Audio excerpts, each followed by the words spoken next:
Time for Ask the Mayor today on this Thursday, and with us, Beatrice Mayor Bob Morgan. A little different pathway today by the telephone. Bob, thanks for obliging us and being on the program today. I know you got other things going on, but appreciate you being on. Oh, Doug, thank you. I appreciate you making the efforts there, and didn't want to miss the show, and hopefully we'll enjoy this day and get maybe a little more rain. Yeah, really. Got a nice almost half inch overnight here. We could always use a little bit more, but hey, it's a start. Maybe green things up here a little bit as we head toward spring here. Well, I guess the big news in Nebraska that's reverberating through the state and southward as well as Trev Alberts leaving as athletic director. What was your initial thought? I'm sure you had heard that news. Well, I think Trev has done a really good job for the state of Nebraska and the University of Nebraska. And, I think like everybody else, hate to see him go, but, on the other side of the coin, I know it was a good opportunity for him, and probably you got to consider your family. Then, good for him as he makes that step to, Texas A&M. Yep. Mm-hmm. And I certainly know Nebraska will miss him and be in the process of trying to find somebody to fill his shoes. When it comes to ADs and coaches, there's sort of a turnover at every year, and it's just people are upwardly mobile, and it's just a good job comes along. Sometimes it's probably tough to just say no to it and stay where you're at. Right. That's just part of it. I mean, there's so many reasons that people, leave positions. It can be for money, but it also can be for family and a better opportunity for your family. So, I think he's a dynamic person, and I wish him the best of luck. He was due to be the guest speaker at the Mayor's Prayer Breakfast coming up on March 27th as that program is restarted from many years ago. I guess is there a plan B you have in mind there, or what's the situation on that now? Well, I mean, we don't have a plan B yet, and I'm not sure that he won't be there. I haven't heard one way or the other at this point in time. So, I'm still anticipating that he will be our speaker that morning on March 27th. And we'll see what happens there. Yeah. If we get a call, we will figure out a plan B, that's for sure. Yeah. Any word on how tickets are going? Are a lot of people planning to go, or have you heard anything on that so far? I think tickets have gone pretty well. I think the group of Gary Barnard and Ted Fairbanks bringing it back around with some support from Terry Doyle. I think we've had a number of tickets sold by all the councilmen, so I'm looking for a nice crowd.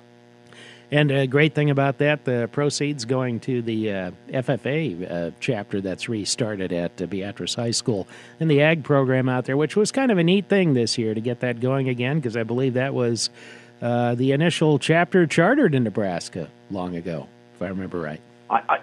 Yeah, I believe you're right. I think it was, and, what a great cause to help the students. And, again, being what we do in Nebraska and southeast Nebraska with agriculture, that's just a great start. I can't say enough about FFA across the state and even the country. I know, some of the kids that I've gotten to know from Southeast Community College's ag program that came to us that went through FFA and actually went to nationals and would compete in different categories and became national, officers, really put themselves in a leadership role to support agriculture for actually a couple of them for many years. Yeah. Well, we'll invite everybody to attend the Mayor's Prayer Breakfast, March 27th. Starts at 6 in the morning. That'll be at the Holiday Inn Express Conference Center with or without Trev Alberts. I guess we'll just wait and see and what goes on there. Absolutely. Good time to just come out, have a nice breakfast, and I think everybody will get off to work on time from that event. They usually schedule that so it accommodates everybody that morning on that Wednesday. Absolutely. Yep, 6 a.m. I'll be there. That's a little bit early for me. I know for you that's just kind of part of your day. Yeah. Hey, maybe they'll call on you to fill in and do most of the speaking, or is that one of the options there? Oh, I don't know if we've discussed those options yet. But, we will. All right. Okay.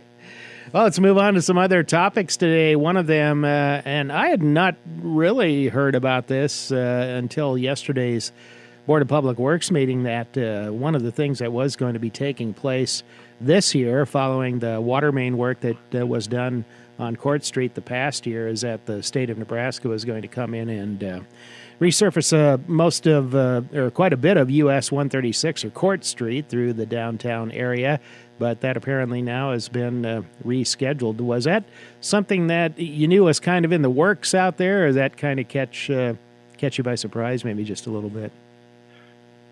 It caught us by surprise. I think one of the things that Jason told the Board of Public Works folks board, we did a lot of pre-work and patching in the fall in anticipation of the resurface.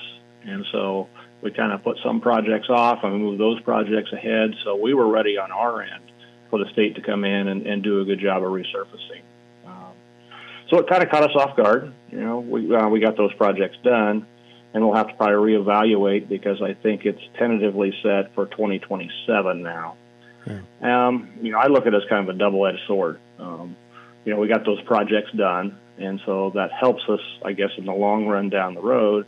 And number two, maybe, it's okay that we have a couple of years breaks from the water main replacement. Mm-hmm. The fact that some repairs, as you mentioned, were made in advance of that project, being that it might be a 2-year delay, do you think there may be a need to maybe do a few more patching projects along that? Because if you look at Court Street, especially get east of the downtown area, there's some areas that, they take a lot of traffic, and just wondering if maybe you're anticipating there might be some more repairs prior to the state coming in on that project. I would bet that we will have to do more work. I really do, because that's 2 years and winters in Nebraska and truck traffic. It will take its toll in places. Yeah. The curb replacement that was done, I want to say somewhere between maybe 10th and 13th or somewhere on Court Street there. If I remember right, wasn't there some provision about doing just what you could there, knowing that the resurfacing project was coming in? Has that changed anything there in terms of, or is that basically over and done with, the curb work there? I think that's over and done with. That turned out to be a really good project time-wise from the construction company, and our guys really stepped up and helped and worked right beside them. Got a little bit to do, I think, with hydro seeding in that area. Mm-hmm. Put everything back, but I think that area will be pretty much ready to go in 2027 and shouldn't have any issues there. 8:39 our time. We're talking with Mayor Bob Morgan today on Ask the Mayor. We'll have more in just a moment on our program.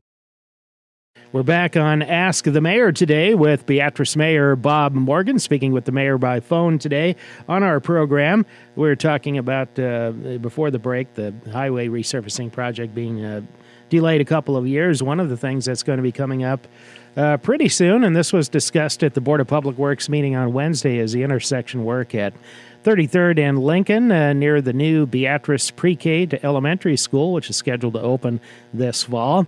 Bidding process at hand here, and I guess before too long we'll start to see some work there. Yes, I think the plans are nearing that 90%. The goal was to have the bid process out on the street to contractors by the end of March. I think we're going to hit that, or maybe a couple of days into April before we get that out there. If I remember right, the bid process, I think, is maybe 2 weeks, 2.5 weeks, and then it will be coming back to, of course, to our offices, and then I think Board of Public Works will take a look at them and approve the contractor for that job, and then it'll come to City Council, and away we go. Have you seen the design on what's going to be done at the 33rd and Lincoln intersection? What kind of will be the form it takes there? I'll have the opportunity to take a look at that this week, mm-hmm. Or the first part of next week, actually. Haven't seen the actual 90%, but I know we've moved it a little bit and made it work pretty well as we look and try to make sure, we don't infringe a lot on the houses that are very close to that project. The goal and the design will be, as we've stated, a roundabout there, trying to move traffic in and out of that because of the number of cars you have for, in the morning and in the afternoon. That's really the most efficient way to move that traffic through, and so that's what that design will be. I think the one thing that now that we've got it designed, there'll be a little bit of heartburn because it's going to take us probably a period of, depending on the weather, it could take us, into this summer and then possibly finishing up next summer. You have a situation there where, of course, you have private properties on, kind of east of that intersection, but you also have state of Nebraska property, BSDC, on the north there. Knowing that or having that property there, state property, does that make it any easier to sort of plan or have space for this intersection, or what's the situation there? I think it does. It gives us a little bit more leeway there, so we could move the roundabout so it doesn't really infringe on at least one property there that could have been, we might have had to do, but I think we worked it out there. I think, the state of Nebraska is one of those. We try to work with them and get permissions from them as well, and that's probably been a little bit of a holdup just because it's, the state and there's a number of people that have to okay everything. Yeah. And through the process of the design phase, we've worked also very closely with Beatrice Public Schools to make sure that we were able to even come a little bit further on their property as well. So it's been, I think, a pretty good team effort to try to make sure that we have very little, if any, impact on those homes. One of the related projects to this, and this kind of goes back to that thing where when you're undertaking a major project, we use as an example the water main work last year. You also did some related other work at the same time, so you don't have to, cut into ground at different points, but water main replacement on 33rd Street for some distance. That is actually designed to get underway prior to the intersection work being done. Yes, that's one of the. I think it's one of the things that I have really appreciated and learned. There's a lot of planning that goes on, and there's a lot of people saying, okay, what about this? What about that? And so, we're going to extend that water line so, 2 years down the road, we don't tear up the road to extend the water line. And so we do the pre-work before the concrete goes down, and that ultimately makes the project, work a lot better. It makes us not have to come back and tear up concrete, and at the end, it's an economical savings. One of the things regarding Lincoln Street by the school, maybe some other projects out there, the Court Street Corridor project as well. Of course, you've been working with a consulting firm the city has out of Washington, D.C. on grant possibilities, grant applications. And, of course, I think the deadline for the RAISE grants already passed. I think there's other possibilities out there. Any update on that? Have you heard what the prospects are there in terms of some type of grant assistance coming to the city for one of these projects? At this point, no. I think we'll find out June 1st. I think right around there. And, right now it's in the hands of the folks that make those decisions on the federal level. And, the RAISE grant is a very highly competitive grant. And so I'm sure there were a lot of applications that went in across the country as well as in Nebraska. And so it's a highly competitive process, and, they take a lot of things into consideration that, we did have Olson and Associates help us with I think there's a cost benefit and environmental benefits section there that takes a lot of thought processes and talks about, how will it possibly reduce even like emissions and those type of things in the area. Mm-hmm. So it certainly was above what we could do, and between Olson's and the folks in Washington that we hired, they did a really nice job on this package. Before we take another break here, one of the things mentioned yesterday at the BPW meeting was an annual program that's coming up here in early May, and I know it's been a popular one with residents of Beatrice, and that is the Clean City Week Large Item Pickup, which is going to be May 6th through the 8th. They have an additional day on the 9th, I think, to help with pickup of some other areas missed, but I didn't realize this program's been going 35 years now. What a run that is. That's a great run. It's a great process. Same as last year. We're looking for big items. You know, it could be the appliances. Sometimes it's couches. Sometimes it's the big items that just need to go away that we'll come around and help you with. It's not for construction waste. It's not for regular garbage waste. So going to our website, you can kind of find out everything that we'll accept and not accept. But it really is, I think, a way that we've really helped eliminate a lot of trash, 2 miles out or 10 miles out in the country where they just go out and drop a refrigerator or another large item like that. The other thing too, similar to last year, the way you handle old mattresses that are taken or dropped off, that's going to be at the compost site at the landfill, which to your thinking, did that work pretty well last year? It did work pretty well. It eliminated having to move it several times. It gives people the opportunity to get rid of mattresses. It's one of those things that, from a health perspective, if there happen to be bed bugs or something in the old mattresses, by them going into that bin by themselves, it kind of protects our employees. And I think the thing that they did last year that I really liked was that they asked people to, whether it's a piece of mail or whether it's your registration, just to make sure that they do live in the city of Beatrice, because we did have some people that were bringing up truckloads of old mattresses from other communities just to get rid of them because they're sometimes hard to get rid of. But now, it is a service for our constituents.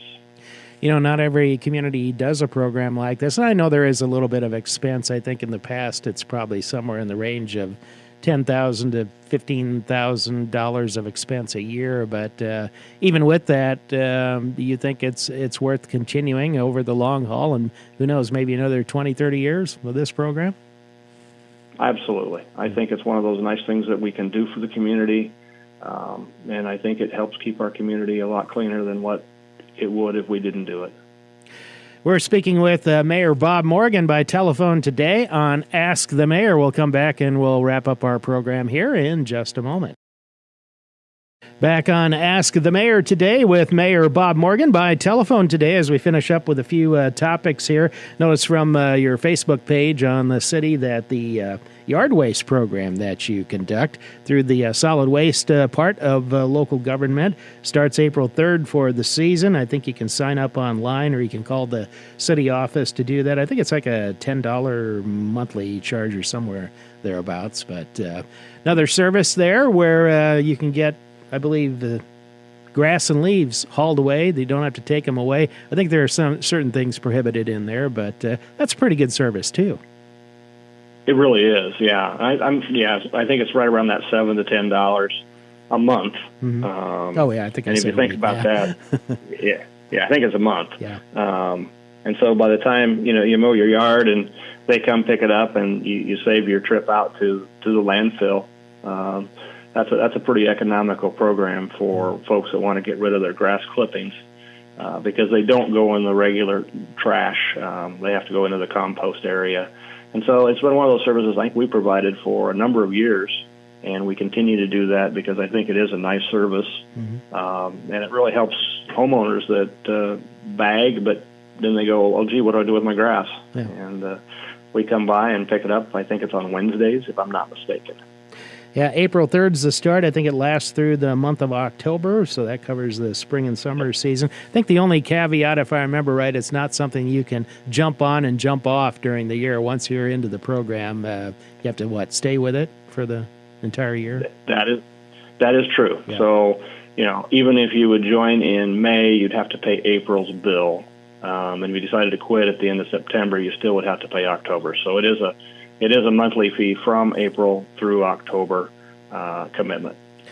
Over the years, we've talked a lot about your efforts as a city and Beatrice Area Solid Waste Agency to develop a new landfill. And boy, has that been a long process when you talk about testing and engineering and licensing and all that. But lo and behold, what this fall is construction, as I understand, starting. That's right. Yeah, we're pretty about ready to open up and start constructing the landfill. I think it'll be interesting to see all the things that have to go into the landfill to make it environmentally safe. The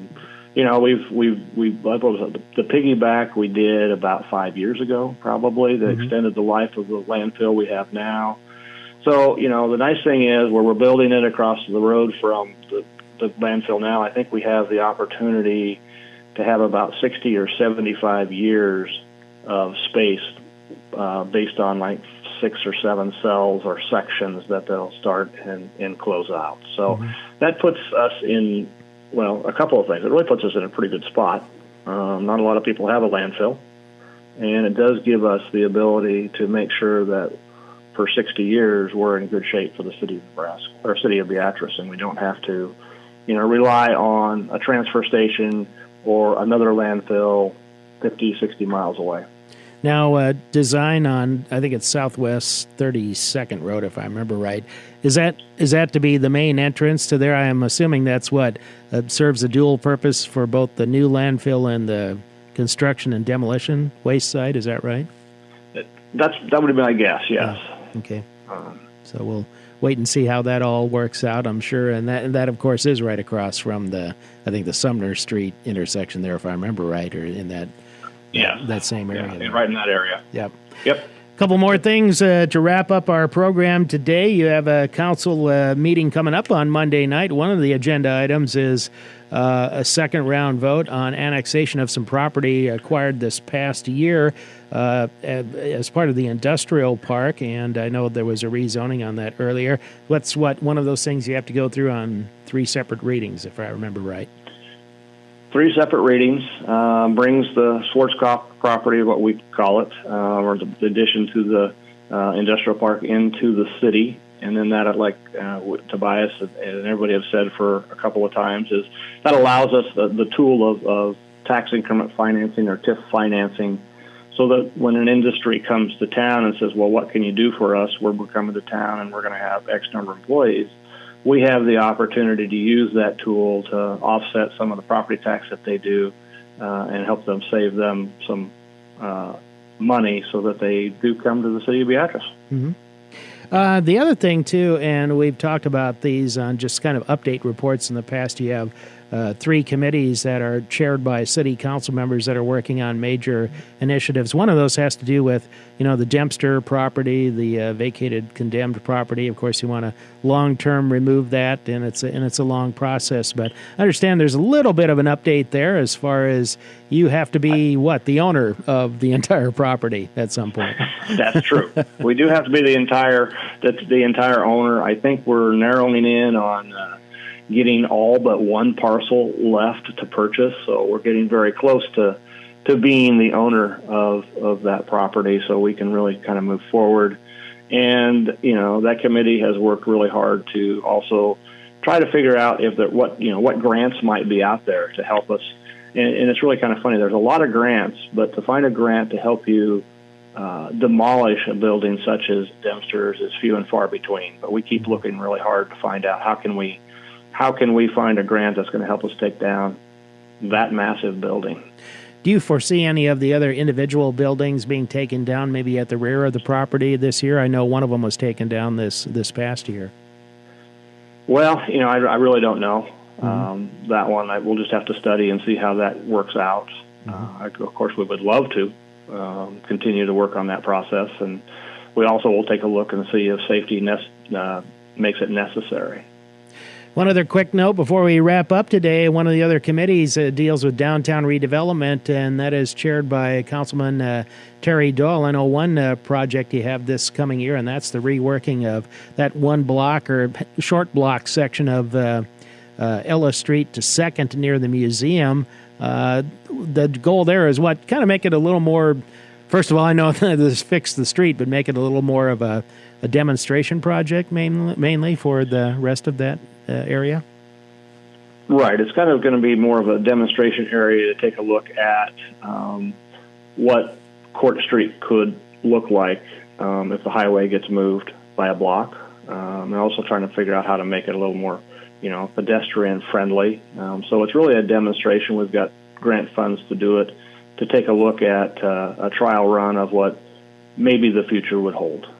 All right. Well, we're out of time today. Mayor, thanks very much for accommodating us and phoning in for the program today, and we appreciate it. Doug, thank you, and enjoy this day. You too.